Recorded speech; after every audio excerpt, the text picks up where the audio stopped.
और सबसे पहले हम राहुल गांधी जी को दिल से धन्यवाद देते हैं कि पूरे देश में इन्होंने यात्रा किया, चाहे कश्मीर से कन्याकुमारी हो या पश्चिमी राज्यों से लेकर के हमारे नॉर्थ ईस्ट स्टेट से लेकर के हर जगह राहुल जी ने यात्रा की है और एक पैगाम, एक संदेश देने का काम किया है, जो कि आज के दौर में बहुत ही जरूरी है, प्रासंगिक है। आज एक तरफ जहां नफरत फैलाया जा रहा है, जहां टकरार की बात की जा रही है, जहां प्रोपेगेंडा किया जा रहा है, जहां देश के संवैधानिक संस्थानों को हाईजैक किया जा रहा है, अस्थायी सरकारों को, चुनी हुई सरकारों को, लोकतंत्र में मतदान जो आप लोगों ने किया वैसी सरकारों को खरीदा जा रहा है, ईडी सीबीआई के जरिए डरा करके तोड़ा जा रहा है, गिराया जा रहा है। जहां सच नहीं केवल झूठ का प्रोपेगेंडा चलाया जा रहा है, संविधान लोकतंत्र पे खतरा है, वहां आदरणीय राहुल गांधी जी ने सभी लोगों को जोड़ने के लिए, देश के लोकतंत्र को बचाने के लिए, देश के संविधान को बचाने के लिए, अमन चैन भाईचारा कायम करने के लिए, नफरत को हराने के लिए इन्होंने जो भारत जोड़ो यात्रा किया है, इसके लिए हम दिल से धन्यवाद इनको देना चाहते हैं, कांग्रेस पार्टी को देना चाहते हैं। और यहां बैठे हुए सभी महागठबंधन और इंडिया अलायंस के जो भी हमारे नेता हैं, उनको भी हम धन्यवाद देते हैं कि इस दौर में जहां पूरी ताकतें लगाई गई हों, डराया जा रहा हो, लोगों को लालच दिया जा रहा हो, लेकिन हम सब लोग मिलकर के इस देश के संविधान और लोकतंत्र, भाईचारा और जो इस देश की खूबसूरती, डाइवर्सिटी है, उसको बचाने के लिए एकजुट हुए हैं। कोई मोदी जी को हराने के लिए नहीं, उस सोच को हराने के लिए जो देश को बांटना चाहती है, उसके लिए हम लोग एक हुए हैं। हमारी लड़ाई व्यक्तिगत मोदी जी से, अमित शाह जी से नहीं है। हम लोग तो हमेशा से उन विचारधारा के लोगों से लड़ाई लड़ने का काम किए हैं जिन्होंने हमेशा से, जिनका आजादी में कोई योगदान ना रहा हो, जो तिरंगा ना फहराए हो अपने दफ्तर पे, और आज कहते हैं वो देश के सबसे बड़े देशभक्त हैं। अरे मेरा मानना है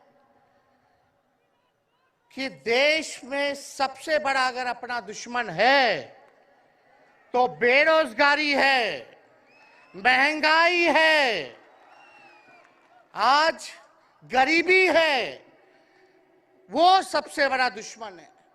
आज मुद्दे की बात नहीं होती। मोदी जी समुद्र के अंदर चले जाएंगे, कारपेट बिछा करके बैठ जाएंगे, उसकी चर्चा होती है। लेकिन किसान भाइयों का आय दुगुना का वादा किया था। जब हम लोग सवाल पूछते हैं, राहुल जी सवाल पूछते हैं, क्या हुआ 2 करोड़ रोजगार का, क्या हुआ 15-15 लाख का, तब ये गोदी मीडिया और भाजपा के कुछ लोग एनर्जी ड्रिंक पी करके हम लोगों को गाली देने का काम करते हैं। और पटना की जो रैली हुई, 10 लाख से भी ज्यादा लोग आए पटना में, जन विश्वास रैली हम लोगों ने किया। और आज का जो जन सैलाब देख करके फिर से मीडिया के लोग और भाजपा के लोग एनर्जी ड्रिंक पीना पड़ेगा। अरे डरने वाले लोग नहीं है यहाँ, हम लोग लड़ने वाले हैं, अपने लिए नहीं, आपके लिए लड़ने आए हैं, आपकी लड़ाई लड़नी है। इसलिए हम ये पैगाम लेकर के आए हैं लालू जी का। डॉक्टर के सलाह पे ज्यादा घूमने से मना किया गया है, लेकिन लालू जी अभी भी तैयार हैं मोदी जी का दवाई करने के लिए। उनको कितना भी सताया जाए, डराया जाए, उनका बाल पक गया इनसे लड़ते लड़ते, लेकिन वो डरे नहीं, झुके नहीं। आज महाराष्ट्र में, खास तौर पे बंबई में राहुल जी ने निमंत्रण दिया और हम लोग यहाँ आए हैं। और यहाँ बिहार के लोग भी काफी बड़ी तादाद में बसते हैं। हम रउआ लोग इनके भी कहते नहीं, बच के रहिए भाजपा के लोग से। ये लोग गोबर को भी हलवा दे करके परोस देता है, इतना झूठ बोलते हैं। हम तो पहले भी कई बार कहे, मोदी जी प्रधानमंत्री है ठीक है, लेकिन साथ ही साथ वो झूठ बोलने के फैक्ट्री भी है। मोदी जी झूठ बोलने के मैन्युफैक्चरर भी है, होलसेलर भी है और डिस्ट्रीब्यूटर भी है। ये उनका काम है। हम लोग सच्चे लोग हैं और सच्चे लोगों को कितना भी डराओगे, डरते नहीं। सांच को आज क्या, उसलिए हम लोग लड़ेंगे। इनके गीदड़ भपकी से हम लोग डरने वाले हैं। आप बताओ, आप लोग डरोगे? लड़ाई लड़ोगे कि नहीं लड़ोगे? साथ दीजिएगा ना सबका? हम तो कहना चाहते, राहुल गांधी जी जो यात्रा किए, ये हो सकता है पहला चरण हो, लेकिन यात्रा तो हमेशा हम लोगों को करना पड़ेगा। चाहे सत्ता में आए या ना आए, हमको जनता के बीच उनके सुख का दुख दर्द का भागीदार बनना पड़ेगा। हमेशा जनता के बीच रहना होगा, क्योंकि इन लोगों ने इतना नफरत फैलाया है, इतना नफरत फैलाया है, आपस में इतना भेदभाव करा दिया है कि आज सोचना पड़ेगा कि इस भेदभाव और नफरत को मिटाने में कितने साल लगेंगे। इसके लिए हमको हमेशा सब लोगों के बीच, जनता के बीच रहना होगा। और जो प्यार का, और जो आप कहते हैं जो दुकान खोला है, मोहब्बत की दुकान, इसको बंद मत कीजिएगा कभी। हमेशा आगे झंडा बुलंद करने का काम कीजिएगा। आज यहाँ शरद पवार जी भी हैं, उद्धव जी भी हैं।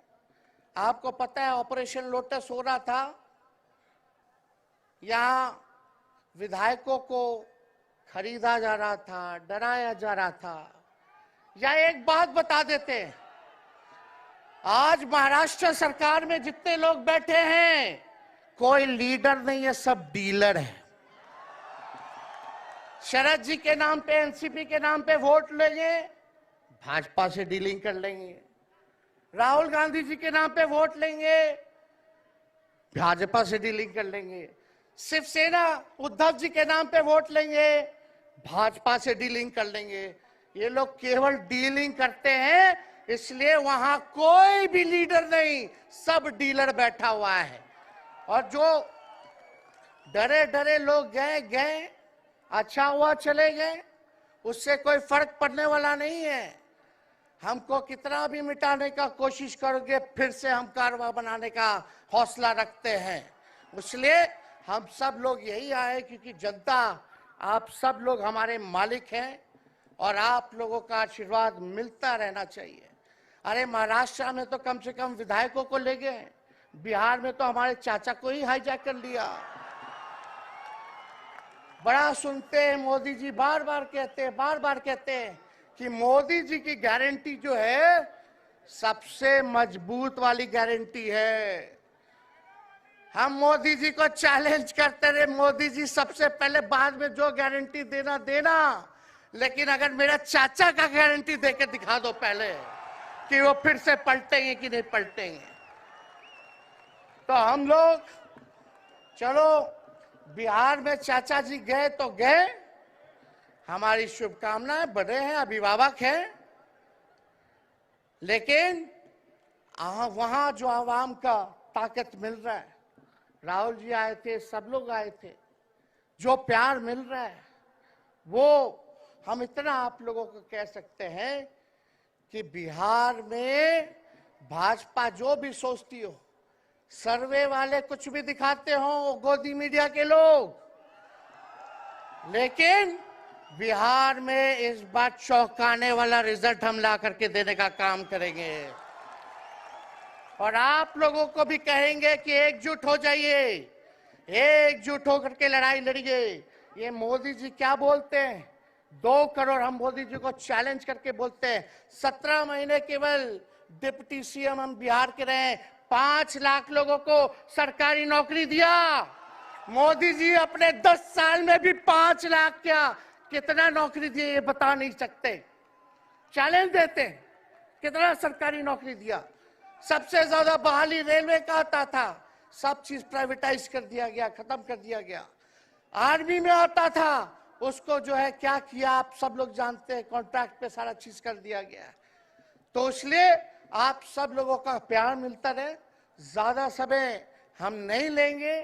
सभी गणमान्य व्यक्तियों को, हमारे अभिभावक नेताओं को आप लोगों को संदेश देना है, वो अपनी बात को आप लोगों के समक्ष रखेंगे।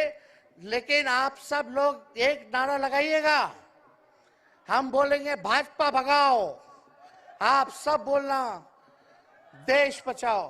भाजपा भगाओ, भाजपा भगाओ। बहुत बहुत धन्यवाद। जय हिंद, जय महाराष्ट्र।